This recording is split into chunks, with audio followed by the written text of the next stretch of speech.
Police would later call it a crime of planning. Not a fight that went too far, not a sudden snap, but something rehearsed quietly over time. Because 2 weeks before Emma Collins disappeared, she wrote a sentence in her private journal that would haunt investigators for years. "If anything happens to me, it won't be an accident." Emma was 32 years old, a marketing executive living in a quiet suburb just outside Chicago. The kind of place where neighbors waved, lawns were trimmed on Saturdays, and violent crime made headlines precisely because it was rare. Emma had no criminal record, no known enemies, no history of paranoia, and she was engaged to be married. Jason Miller was everything people admired. Tall, soft-spoken, educated. He volunteered at local fundraisers. He remembered birthdays. He never raised his voice in public. Friends called him a catch. Emma used to call him safe. But safety, as it turned out, can be a performance. Emma and Jason met the way modern love stories often begin, through mutual friends at a summer rooftop party downtown. He noticed her laugh. She noticed his attentiveness. He listened more than he spoke. Within months, they were inseparable. Jason texted constantly. "Did you get home safe? Did you eat today? I just worry about you."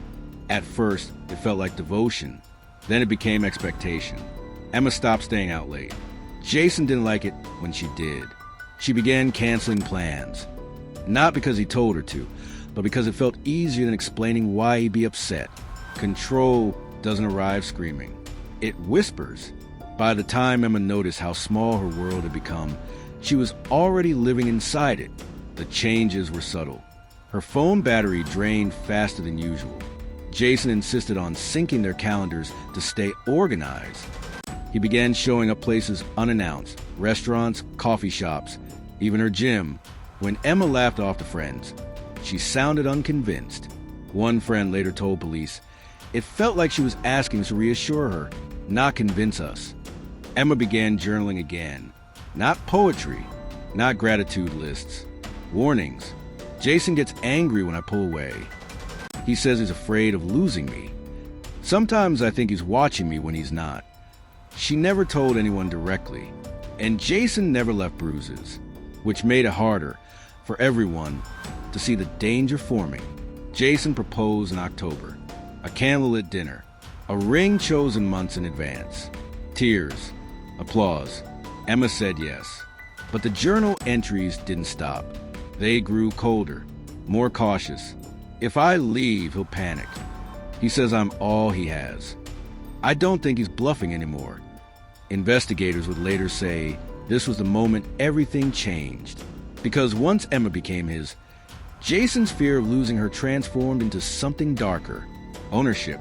In the days leading up to Emma's disappearance, multiple people noticed she seemed distracted, withdrawn, at work.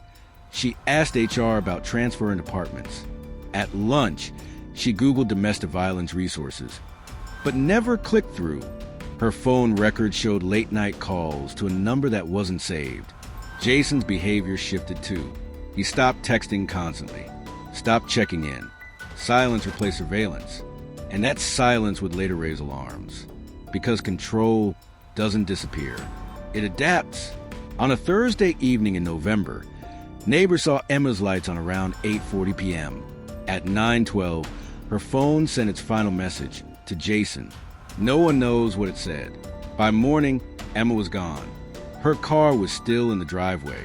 Her purse sat by the door. Her coat hung untouched. And on the kitchen counter, placed carefully, deliberately, was her engagement ring. Beside it, a folded note. 2 words written in Emma's handwriting. "I trust you." Jason called police at 10:37 a.m. He told them Emma had gone for a drive to clear her head. He said they'd argued, but nothing serious. He said she'd be back. But detectives noticed something immediately. Emma never drove at night.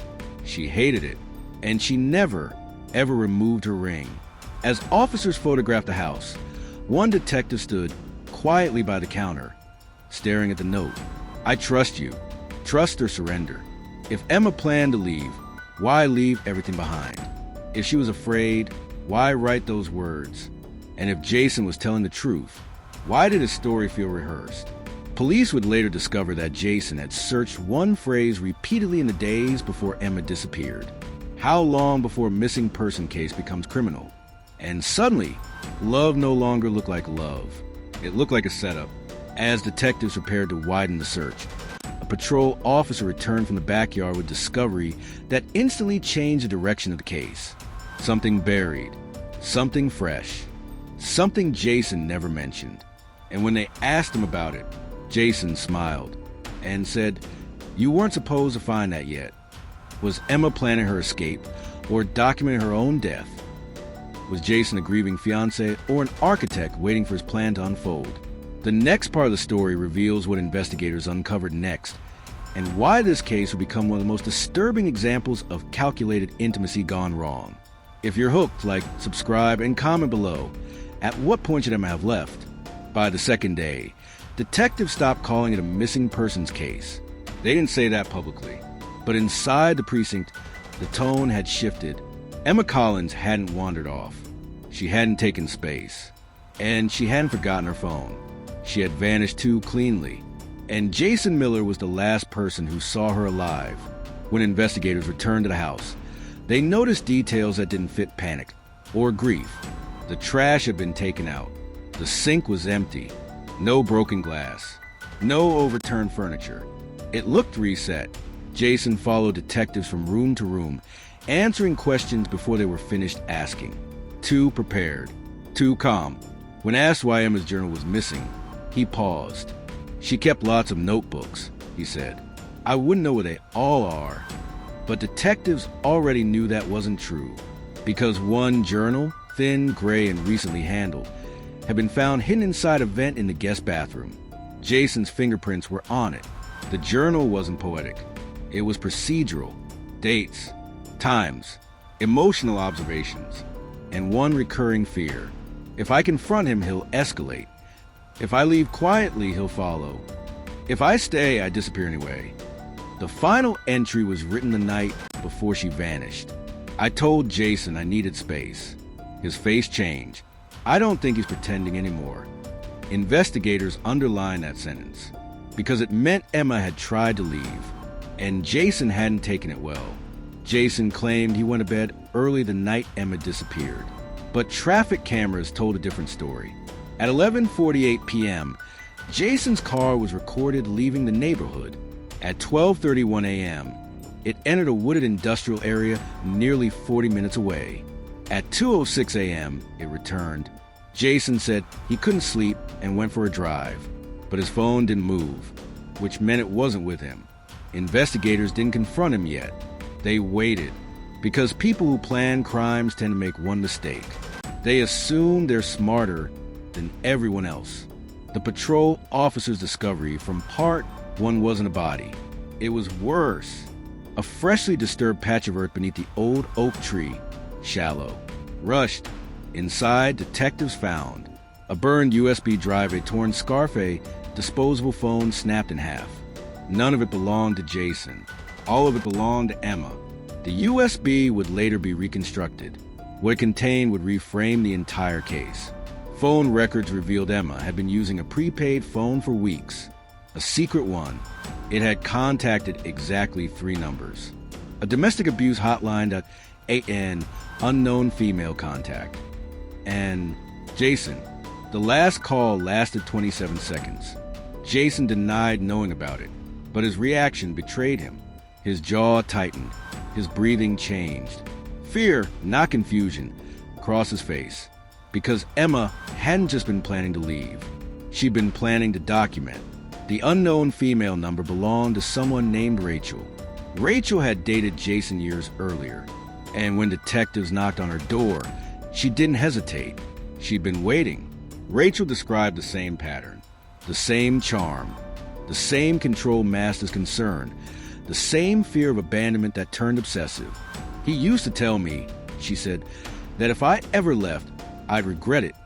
Rachel had filed a police report once. It went nowhere because Jason had never crossed the line. Until now, forensic techs recovered fragments of data from the burned USB, short video clips, audio recordings, Emma's voice, documenting arguments, documenting threats disguised as worry, documenting Jason saying one sentence that chilled everyone who heard it. "If I can't have you, no one will." Detectives stopped debating whether Jason was involved. They started asking how far he'd gone. Jason was brought in for formal questioning. This time, detectives didn't accuse. They empathized. They let him talk. And he did, for 2 hours, about love, about betrayal, about how Emma was confused. Then they played the audio. Jason froze, not in shock, in calculation.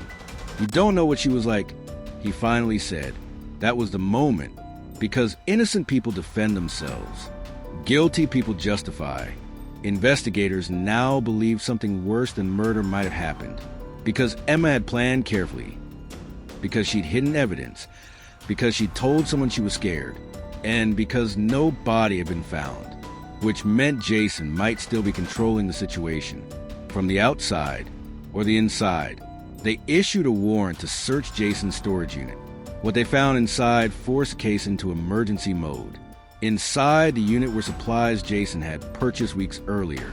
Industrial plastic sheeting, cleaning chemicals, a shovel, and a handwritten schedule labeled only "Final Steps." The last line read, "If she runs, execute contingency." But there was no date crossed off, and no body to confirm the plan had succeeded, which raised the most terrifying possibility of all. What if Emma was still alive, and Jason hadn't finished yet? Was Emma hiding or being held? Was Jason's plan interrupted or merely delayed? The next part of the story reveals what investigators uncovered next, and whether love's most dangerous lie had already claimed its final victim. If you're watching this unfold, like, subscribe, and comment below. Do you think Jason acted alone, or did someone help him hide the truth? For weeks, the city believed the story would end the way most people need stories like this to end, with handcuffs, with prison bars, with the comforting idea that danger, once identified, can be neatly locked away. But real life rarely offers that kind of mercy. When police finally located Emma Collins, she wasn't found screaming for help or running into the arms of officers. She was sitting silently on the edge of a hospital bed, staring at the wall, alive, but profoundly changed. Doctors said her injuries would heal, the bruises would fade, the dehydration, the exhaustion, the weight loss, all reversible. What they couldn't measure was the damage no scan could show. Because Emma didn't look like someone who had survived a crime. She looked like someone who had survived the truth. Jason Miller didn't confess right away. In fact, when detectives brought him in for the final interrogation, he seemed almost relieved. Relieved that the search was over. Relieved that Emma had been found. Relieved that he could finally explain himself. "I never meant to hurt her," Jason said calmly, hands folded on the table. "I just needed her to understand." That sentence chilled the room. Because to Jason, love was never about partnership. That it was about possession. He spoke in circles, about loyalty, about betrayal, about how Emma had changed once she started pulling away. He framed his actions not as violence, but as correction. "She was confused," he said. "I was trying to protect what we had." Detectives realized then that Jason didn't see himself as a criminal. He saw himself as the victim. When Emma was strong enough to speak, her account shattered the remaining illusions. Jason hadn't snapped. He hadn't acted in the heat of anger. He had planned everything. The isolation, the location, the timing, the fight that neighbors heard, it wasn't spontaneous. Jason later admitted he started it deliberately, knowing fear would make Emma easy to control. The scarf left in his car wasn't a mistake either. It was leverage. "If I scare them enough," he reportedly told an accomplice, "they'll stop looking so hard." Emma had been kept in that remote cabin not as a hostage, but as proof. Proof that Jason could still decide when she existed and when she didn't. Jason Miller was convicted. The charges were severe. The sentence was long. On paper, justice was served. But here's the part most true crime stories gloss over. Emma didn't feel safe when the verdict was read, because prison didn't erase what Jason had done, and it didn't erase what he knew. During the trial, Jason never once looked angry. He watched Emma with the same quiet intensity he always had. Not hatred, recognition, as if she were still his. Emma moved away from Chicago. She changed her number, her address, her routine. Friends say she avoids relationships now, not because she doesn't believe in love, but because she believes in patterns. Patterns she once missed. Patterns that start small. Constant check-ins. Subtle guilt. I just worry about you. No one else understands you like I do. Patterns that don't look dangerous until it's too late. Jason, from prison, reportedly continued to write letters. Most were intercepted. Some weren't. Each one ended the same way. No one will ever love you the way I did. Detective Maria Torres closed the case file months later. But one question never stopped following her home. Not how Jason did it. Not why. But how close everyone came to missing it. The warning signs were there. The jealousy, the control, the fear disguised as devotion.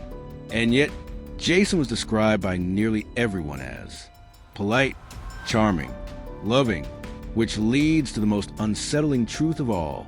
Most monsters don't look like monsters. They look like someone you trust.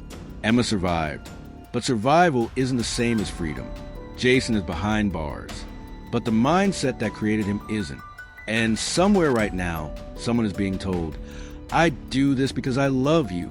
If this story made you uncomfortable, it should. If it reminded you of someone you know, don't ignore that feeling. Like this video if you believe these stories need to be told. Comment if you notice warning signs you once brushed aside. Subscribe, because the next story may be closer to home than you think. Because sometimes the most dangerous promise isn't violence. It's love when it comes with conditions.